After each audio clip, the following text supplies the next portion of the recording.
reproductive issues and health, and so she wanted to go, and I took her, and it was really interesting. I mean, everyone should go, it's free. But there was a little tidbit there. I didn't know that during the Civil War, I guess there was so much venereal disease going around that the U.S. government hired prostitutes basically to give to the troops, so that way, because they kept giving them physical exams, making sure they didn't have any of the diseases because it was spreading to the troops. So I didn't come across that. That's very fascinating. yeah, it was just an interesting little kind of tie to this. Yes. I was thinking, you know, for the Chinese women who were comfort women for the Japanese Also Korean women. and Korean, okay, we know about them, but our soldiers were American soldiers, were in Europe, and I've often wondered with all the DNA tests if there's any sort of studies or anything about people using the DNA tests to try to track the fathers of children left behind. Yeah, that's a really fascinating topic, and that's something I'm going that I neglected in my research, and I wish I had paid more attention to that. Just one thing. Yes, Ken. Yeah, for Women to Speak Out, our group was started by the Nuclear Weapons Free campaign with Daisy Ford, Rita Kreitner, Rosie Curtis, some of the women who started our organization here in Cleveland, which then became Sane Freedom, and then became Cleveland Peace Action. But my favorite is someone named Camilla Taylor, who at 11 or 12 got upset with the nuclear arms race, started a petition which got tens of thousands or hundreds of thousands of signatures, and she was with the Russian kids did the same, and she went and delivered them to the president, or do you remember that? So I think she went to the UN. To the UN, and it was amazing, and I think she's attorney now, and she was recently in the news fighting for a LGBT case, and I heard her on National Public Radio, so it was some amazing developments with women who started and led this organization. And Daisy Ford was really remarkable. And we should mention Helen Seidman, who went around Ohio to church basements with John Mooney of American Friends Service Committee, had a big part in turning around some of the conservative or moderate Republicans and Democrats downstate, and the House of Representatives passed the nuclear freeze resolution. I'm running on, but there's a lot of history right in this group in terms of women being, and of course Randall Forsberg and Helen Kolikoff were the ones that started this nuclear freeze stuff. That's right. Women were very vocal in the anti-nuclear movement. Yes. We should say Nina McClellan, who isn't here, has done a lot of work for so long. We could go on now. We should mention. Thank you. You said. Yes. I heard on the radio today, Secretary of Defense, I guess, Esper, is that something right? He was stumbling over the NPR reporter's questions about our engagement in this war in Iran. And he was stumbling so much that, and of course they're trying to cover up why our government had to assassinate Soleimani and all that. And they don't have a good line, they don't have a good talking points at all. And I was just thinking, we probably need some women in charge instead of these men that are just, because we've heard this before, right? Every time there's a damn war, they're stumbling over reasons and excuses of why we had to go to freaking war again. Yep. We definitely need more women in positions of power. Yes. You shared so much amazing information, and I wondered if you could email us. We'll put it on the web, on the Consensus website. Yes, this is being filmed, and it'll be posted on the Peace Action website. Thank you. I would appreciate your research. And I don't know if I missed during the introduction, is there a personal story, a brother, a husband? My wife, my father, and my grandfather were all veterans, and I have other veterans in my family and among my friends, both male and female. Yes, Nellie? I really appreciate you itemizing the way that women suffer. Because we all think, oh, the men go and get killed. But that's not true. The women suffer too. And that's what makes us a social justice movement as feminists and as anti-war. And it's just really good to hear how they're both social justice movements and they're integrated together because they're violence, they're exploitation using people, and it's the harm and the hurt that we as women suffer. But I wanted to add, and I know you know where I'm, practically everyone here knows what I'm going to be talking about. But that social justice movement, would you consider veganism, that the suffering, the exploitation, the forced impregnation of 9 billion animals here in the United States being born under forced impregnation and violence and suffering of animal agriculture and exploitation, would you consider that in your little circle of social justice movements that are all connected?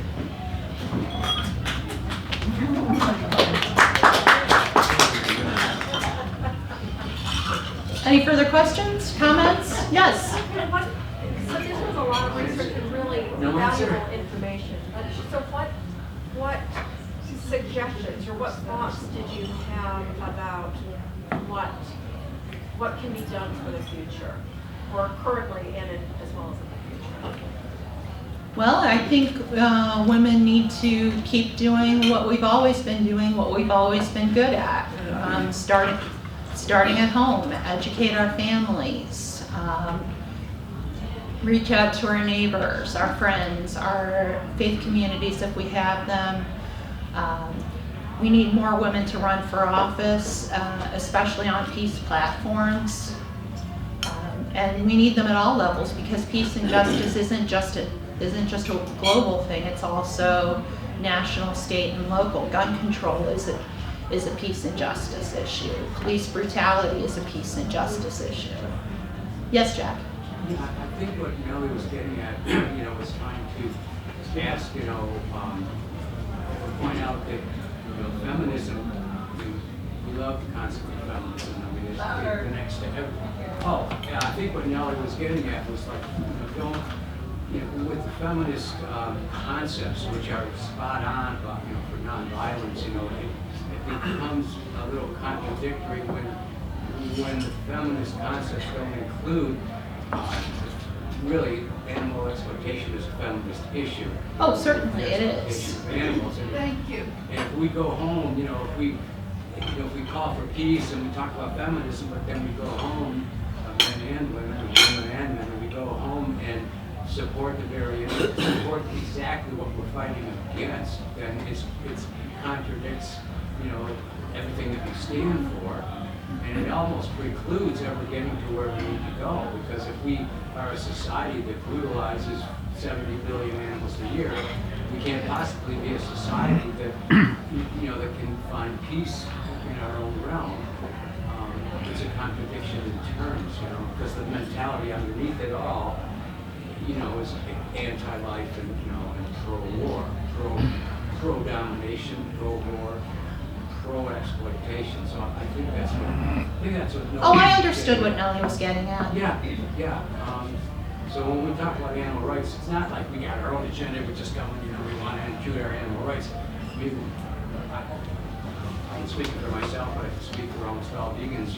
Ethical vegans. That we're deeply concerned about injustices within the human realm, and we're trying to look at what's the root of it, and how do we finally, after eons and eons, overcome, the whole history of war. We've been unsuccessful today, so maybe we need to kind of flip that script upside down and start from the bottom and say, well, maybe it's not working just to be concerned. If I can interrupt with this, the personal is political, and that's what the feminists always say. And so how can we be violent on our plates, but yet we talk about peace in the world? I'm saying let's all think about it. Thank you. Mm-hmm. Thank you, Jack.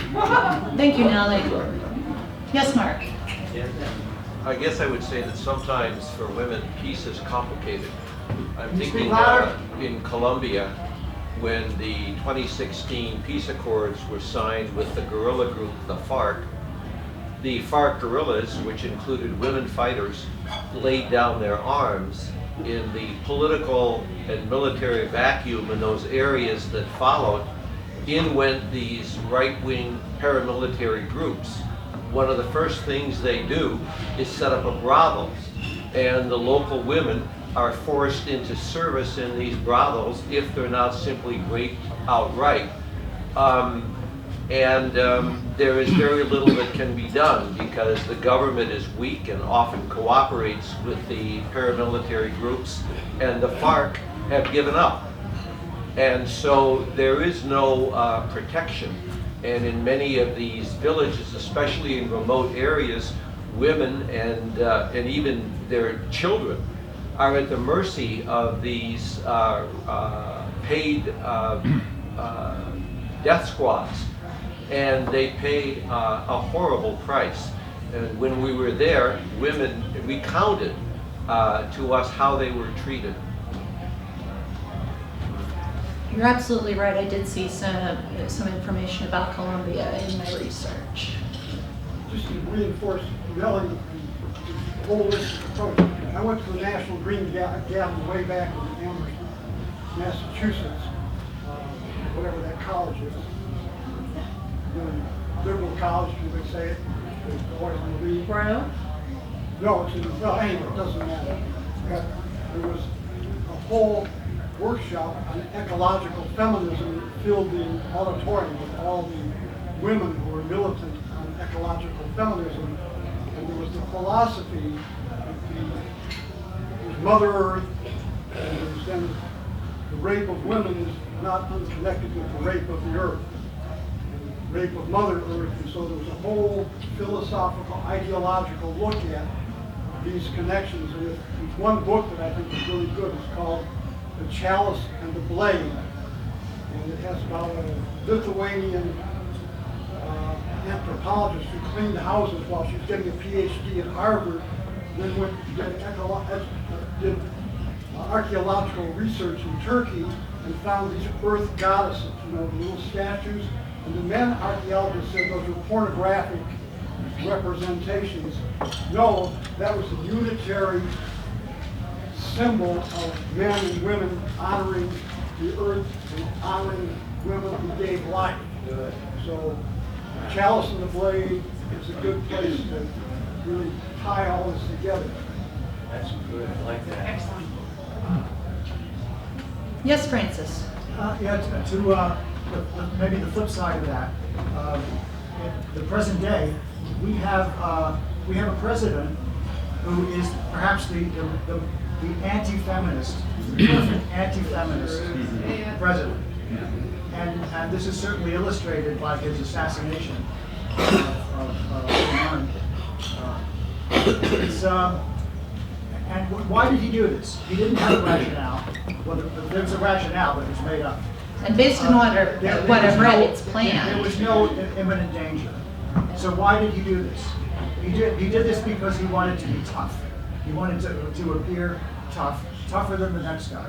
And he assassinated, frankly, a guy who was probably also the embodiment of anti-feminism. Yes. Soleimani, because he's a warrior. Right? So, but this is what men do. And we learn this in the playground, we learn this in the schoolyard, we learn this from a very young age, that we have to be tough, we don't have feelings, and it takes Lysistrata to slap us gently across the face and say, no, you can't do this because we're not going to love you unless you stop making war. So this has been going on for millennia. Yes. Which is very frustrating. But these social movements take a long time. How long did it take women to get the vote in the U.S.? 70 years of an actual movement. White women got the vote in 1920. African American, Latinx, and Native American women didn't get it until much later. Yeah. So I mean, this is it takes a long time, but it really is up to women to run the world because we men have done a hell of a job. You nailed it, Francis, you nailed it. Mike, did you have another question? Yeah, I just was wondering, can you give me any examples of women who have come here from other countries that were repressed and have used freedom of speech here in this country to speak out against the atrocities they have seen and contributed a lot to the peace movement? I'll have to get back to you on that. Let's Okay. exchange information. All right. You gave a lot of examples of women that were speaking up Yeah. at the end of your talk. They? I don't know how many of you remember this, but we're talking about women in war.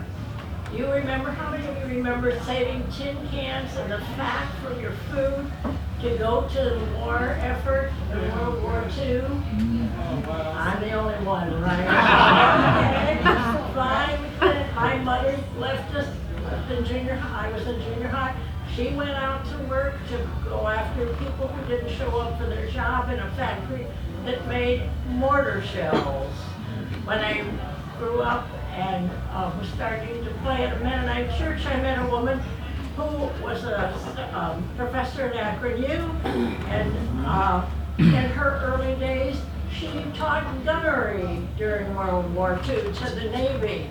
And we were both Mennonites then, and she never ever bought her grandchildren anything that had war connected to it. Never a gun, never a tank, anything like that. And later in life, as I taught in junior high, I found out how many of the ladies that I taught, the girls that I taught. In fact, my medical doctor, he had 5 kids, 2 sets of twins, 2 boys, 2 girls. Both of the girls joined the Navy, got their education, and both turned out to be commanders of naval ships. Here I am, a simple math teacher in a small town, and these girls went on and became commanders of a naval ship, a big naval ship. And boy, I give them credit, and I am proud to say that they were students of mine, and I'm glad that we're finally at peace and they're no longer connected with the naval ship. Good for them. Yay. Yes. Thank you for sharing. Yes, thank you. Thank you, that's a wonderful story. Mark? I was to the question about women immigrants. Emma Goldman certainly was a fighter for peace, especially opposing the draft, as an anarchist, opposing the draft in World War I. And in our present day, I think a woman of admirable courage, Congresswoman Ilhan Omar, from really Somalia, a failed state, has come to this country and has really spoken out against violence and injustice all over the world. The squad, yes. Yes, absolutely. Yes, Congresswoman Omar is an excellent example. And I'd forgotten about it. I knew about Emma Goldman, but I'd forgotten that she was an opponent of the draft. All right. Shouldn't forget Mother Jones. Absolutely. Pray for the dead and fight like hell for the living. All right, I'll turn it over to Rosemary.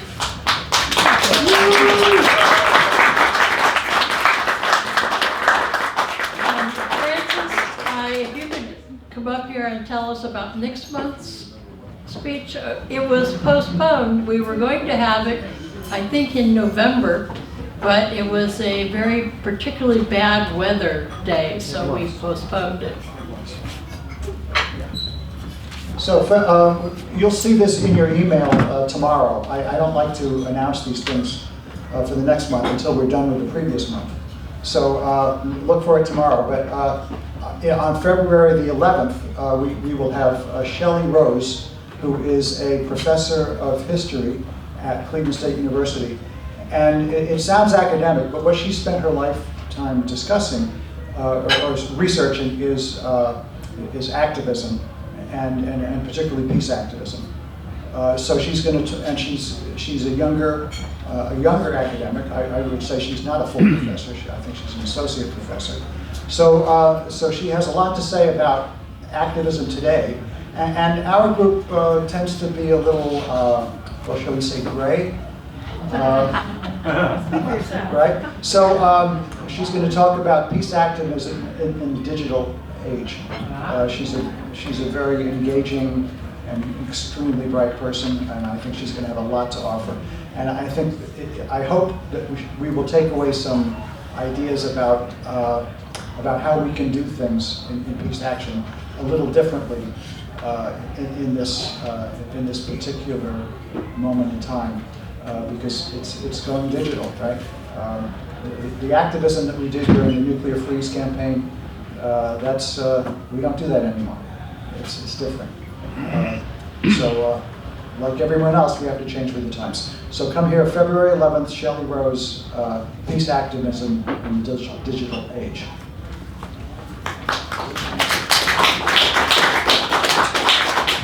Thank you all for coming, and don't forget, there is a debate coming in about, think about an hour. Okay, thank you. And don't forget to tip your servers and your bartenders. All right.